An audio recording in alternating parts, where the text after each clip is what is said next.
Speaker Mike Johnson expressed real reservations Wednesday about Rep. George Santos' expulsion from House. For New York Republican had yet to be convicted of a crime.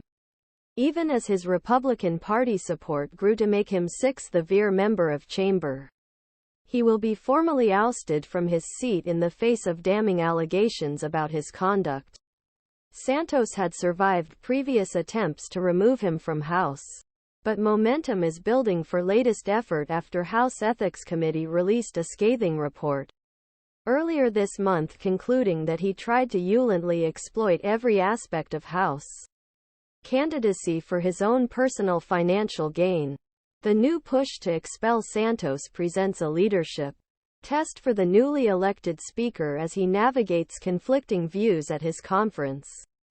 As Republicans debate how to vote, some argue that Congressman's expulsion is warranted given the findings of ethics investigation. But others express concerns about due process given that Santos has not been convicted in a court of law. If he were to expel, Santos would be the first House member to removed from office without being convicted or supporting the Confederation. House Republicans also control a very narrow majority, and their expulsion would shrink that majority even further. We have not forced the vote and we will not, Johnson said on Wednesday morning. I trust that people will make this decision thoughtfully and in good faith. Expulsion is harshest punishment given to an MP in the Parliament. And only 5 members of Parliament have been expelled to date. It is extremely rare and requires a 2/3 majority vote to succeed. It's a high bar to clear.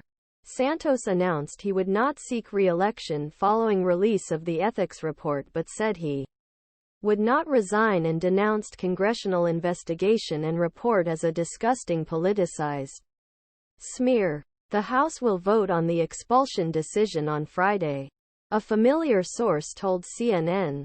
18 Republicans, who had not previously supported Santos' expulsion, stated that they would vote for expulsion after the ethics investigation. But it is not yet clear whether there will be enough votes to oust the congressman. Republican Rep. LaLota of New York, who has called for Santos' expulsion, told CNN he expects about 150 House Republicans to vote for expulsion. If LaLota's prediction is correct, that would be enough to reach a 2/3 majority and expel Santos. I think we'll get about 150 Republican yes. There's a reasonable sense in the conference that an ethics committee is due process. Or is the process that should be provided to members. LaLota said. So many members. And I would guess for most Republican members as well. The time is past the process. And I expect there to be a sufficient number of yes votes. GOP Rep. Mike Bost of Illinois said he was open to voting for expulsion but would prefer Santos resign. Most people who get into situation, remember. We've only done this 5 times, and I. B.